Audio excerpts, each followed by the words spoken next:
everyone, it's Shel C from PaperOcotilloStudio, and today I am sharing with you the Spring Owl, which is one of 4 6x6 canvases that I was commissioned to make.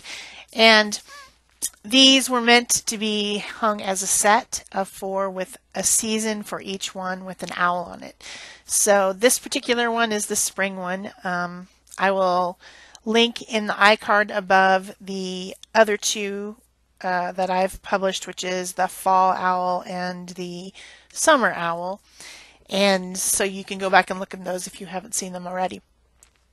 So to start out this canvas, I decided to do some collage background using scraps.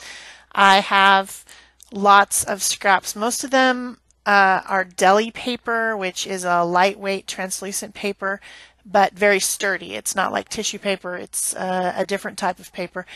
And I have tons of it, little pieces, left over, and I sort them into boxes, plastic boxes by color, and then I just have them up on a shelf, and when I need a color scrap, I can just grab one. Of course, I also have a ton of paper that's not sorted, which, if I had a personal assistant, maybe it would get done. Some of these also have just like leftover paint or leftover spray. A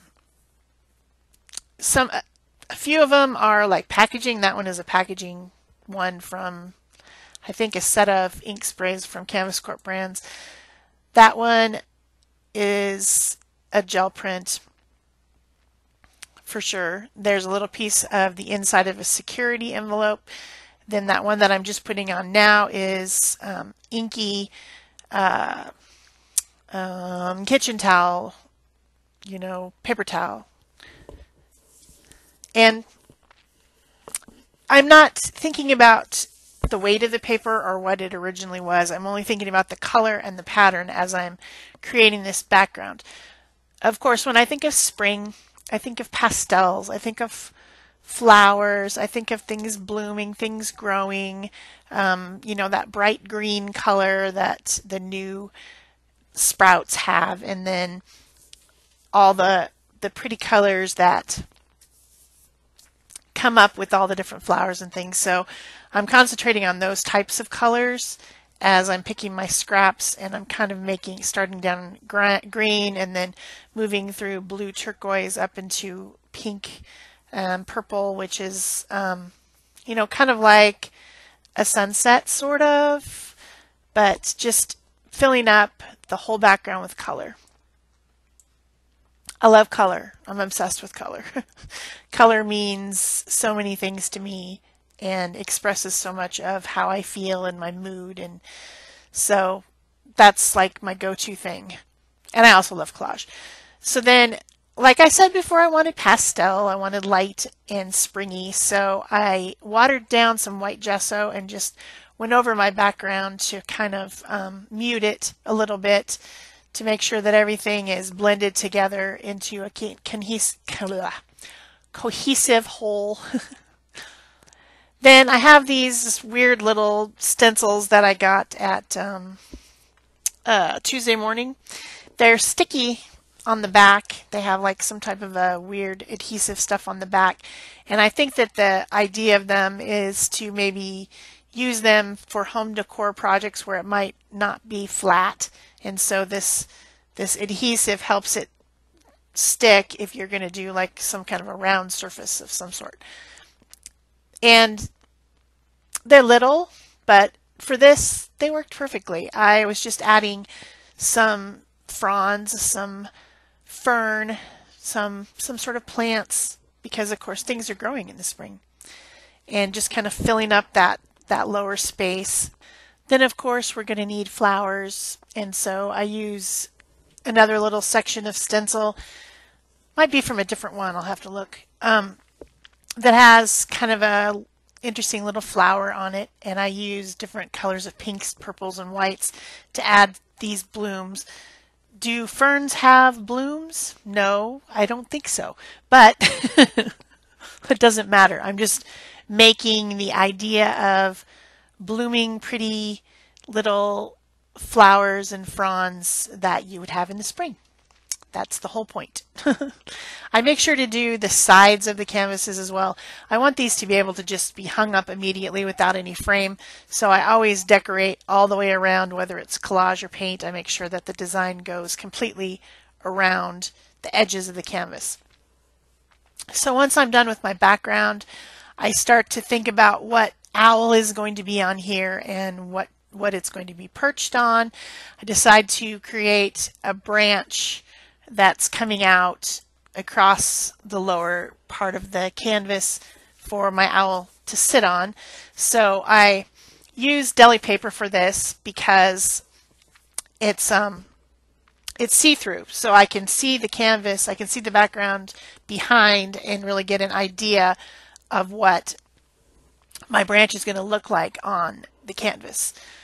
Then I just cut out this little deli paper piece and draw it onto my lightweight white paper. This is what I'm going to make my illustration on. All 4 of these canvases were created by creating a background, a mixed media background, and then adding an illustration collaged over the top. So that's how I created these 4 canvases. That keeps them cohesive in that they all have an illustration and they all have some sort of a mixed media background. She asked for mixed media, so these are definitely mixed because they've got all kinds of stuff. They've got stenciling and collage and, you know, I don't know, whatever I was feeling at the time. The winter one has a lot of texture on it and some glitter. You guys haven't seen that one yet, but they definitely have mixed media backgrounds with illustration over the top. So I'm creating my focal point owl now. I have a drawing pencil, which is a soft leaded graphite pencil. I've got my branch drawn on there so that I know how my owl will be perched. And I'm just drawing away. I ended up making this one very, very feminine because I've got the pinks and the purples, and those seem like feminine colors. I mean, I didn't intentionally make it feminine, but I just was really into these like flowy feathers that would be kind of like a feather boa or something, and that's how I was feeling about it. So I even ended up putting flowers in her, on the top of her head, in her hair, not really hair, feathers. So then I went ahead and did some illustration lines. Excuse me. And I know I have told you guys 1,000 times, 1,000,000 times, if you vary the nib on your illustration pins, if you use different sizes, you will get a more interesting illustration. And I really think that on this particular one, you can see what I'm talking about. Because I start out with just the small bullet tip, and I'm drawing in the lines. But then, and that's, you know, it looks okay. It looks okay with all the same black lines, right? It's fine, you know. But then I come back in a bit with different line weights, and that's when you really, it starts to become a lot more dynamic when you do that. So now I've got, I think, the brush tip, and I'm putting heavier lines in places. See how that made a difference? It makes a difference. I don't know if I'm just crazy, but it makes a difference to me. It makes a huge difference. Then I've got the real extra small, tiny little nib, and I'm drawing in details inside the feathers, or drawing in little fluffy feathers on the chest of the owl. And that adds a lot. But if I had drawn it heavy, then it would be a different look as if I drew it with the extra small nib. So I really recommend, if you're practicing your drawing, to try varying your line weights. Whether you do it with pencils, you know, you can get a set of pencils, drawing pencils, that has everything from a very light marking, heavy, or not heavy, but hard graphite, all the way to a very soft graphite that makes a lot darker line. And that will give you variation if you use not just one pencil out of the set, but all the pencils. I recommend that if you're going to practice your drawing this year. It's 2018 now. It's time to start something new. And I know a lot of you want to practice your drawing because you tell me, oh, I can't draw. You draw so well. Well, I tell you what it is, people. It's practice. Practice. That's all there is. I'm not uniquely talented. I just practice a lot. Of course, everyone's drawings will look different because we all see things differently. Our eyeballs see things differently. Our brains perceive things differently. And that's why people have style. That's why artists have a style, because of the way we perceive the world and what we see. So your drawings might not look exactly like mine, and maybe you won't be satisfied with them because of that. You can try to duplicate my style, but what you'll find out in the end is that you want to draw what you see and how you perceive the world. And then all you got to do is practice. Just take out those pencils, go look at something, and then try to draw it. And that's all you have to do. I really hope that some of you who have told me that you can't draw, that you will do that this year. I'm assigning you homework right now. Because I can, right? Of course I can. Sure, I have the power. I know I can't assign you homework, but if I could, I would. So Little Miss Owl now is definitely one feminine little chickie. So I'm going with the pinks and the purples, and that will make my focal image look very feminine, but it also makes it blend in with the background. The colors that I've picked, these are alcohol markers from Spectrum Noir, and I picked ones that, using my charts, as you can see, my charts, I picked ones that blend with the background. So if I have a very warm color on the background, I'm not going to pick a cool color for my foreground. I want it to be cohesive. I want it to blend in well and look like it fits and matches. Not matches so much as coordinates or complements. So I've got a lot of the same type of tones, and I'm just using more than one shade of the same color. So if I've got purple, I've got 3 different purples. If I've got pink, I've got 3 different pinks. And I start with the lightest one, filling in, and then I go back in and intensify and shade with darker ones. And then sometimes I go back over and blend with the lightest one again if I need to. Sometimes I do that, sometimes I don't. But these are fun markers, and they really blend well with each other. So I'm having fun with them. This is the first project that I've used them intensely to complete my project, but they've worked out really well. So I'm happy with the Spectrum Noir alcohol markers. So far, none of them are dry at all. So I haven't had to refill them or do anything because I haven't used them that much. When that time comes, then I'll decide how satisfied or dissatisfied I am. So I have a white Posca pen, which is a acrylic paint marker, and I added highlights with that as well. And then, of course, small, sharp scissors are a necessity for this. You gotta fussy cut out this image, and I left this part in, some of this in. I didn't leave the whole thing, but I left some of it in so that you can see it's an intensive process to have to cut out all these little feathers. But it's important that you do it, you know, carefully and well.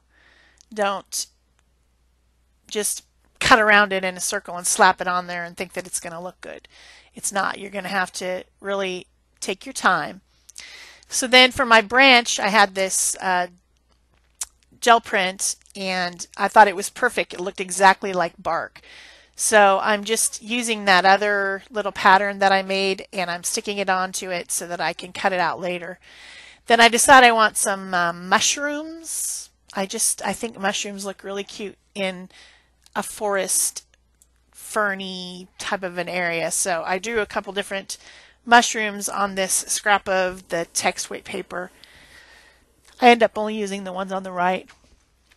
So then now I'm cutting out my branch out of this this gel print. So why did I put the deli paper on the back? Well, it's so that I could cut it out easily without having to redraw it. I'd already drawn and cut it once, so I might as well stick that on the back and then have a nice guide for me to cut it out. Of course, I did have to turn over and put it the opposite direction with the drawing side down so that when I cut it, it would be going the right direction. So then now I'm attaching it to the canvas using Liquitex Matte Gel Medium. Someone asked me the other day, is it like gesso? Is matte medium like gesso? No, it's not. Gesso is gritty, kind of, and it's very, very flat. It is a preparation product. It soaks into something and seals it so that you're prepared to put something else over the top. Matte medium is a lot like PVA glue, sort of, except for it doesn't yellow. It's a professional product designed so that it doesn't age or turn color as time passes. So it is definitely my preference for collage. I use the gel formula one a lot more often than the fluid, I think. I like the thicker glue, but it was out. It was empty when I was doing this, so I used the fluid one instead. The reason I like the other one better is it's just quicker. I'm very impatient. I want to get things done fast, and this one takes longer to stick to where I put it. It's fluid, so it has to the water has to evaporate out of it in order for it to become tacky and stick where I want the piece to stick. And sometimes they move, and so I prefer the thicker one so that whatever I put on there when I'm collaging stays where I put it and doesn't want to try to slip and slide around. That's the only reason. Also, the gel formula of matte medium helps a lot with thicker paper if you're putting on thicker paper, because it helps it stick down easier. It's more tacky, so I tend to use it more often, but I have both. Very thin, very flimsy paper works best with the fluid. So you really kind of, if you're going to get into some intense collage, you need to have both formulas. And you don't have to have Liquitex. You can have, there's other professional brands that make a gel and a fluid, but you do need both. And if you think it's too expensive, then use a 40% off coupon at Michael's and you'll get it cheaper. That's what I do. Well, about 50% of the time. The rest of the time I'm out of it and I need it quickly and I order it on Amazon because I don't like to go out and go shopping. So I just want it to come quickly. So then I add in some more highlights again with the white Posca pen, and then kind of some more detailing with my Pit Artist brush pen, Pit Artist regular pens, illustration pens, there we go. And I do draw illustration lines around the branch and the leaves because I've got the owl and the mushrooms and it just didn't look right, so I needed to have the rest of it drawn in. Just using those same pens. They are India ink, so they dry permanent. So there's no worry about them getting smeared or them running or anything. When I am completely finished with this canvas and it's all dry, I do spray all of them with a acrylic matte finish spray. I take it outside because that stuff is stinky, and I spray them and then let them dry outside before I send them away to the customer because I want it all to be sealed up. So I hope you've enjoyed this. If you have, please remember to give me a thumbs up, leave me a comment so I know that you were here. Subscribe, and be sure to turn on your notification bells, people. This is the new thing that YouTube wants us to say, so please do it. And share if you want to. That's it for me. Thanks. Bye-bye.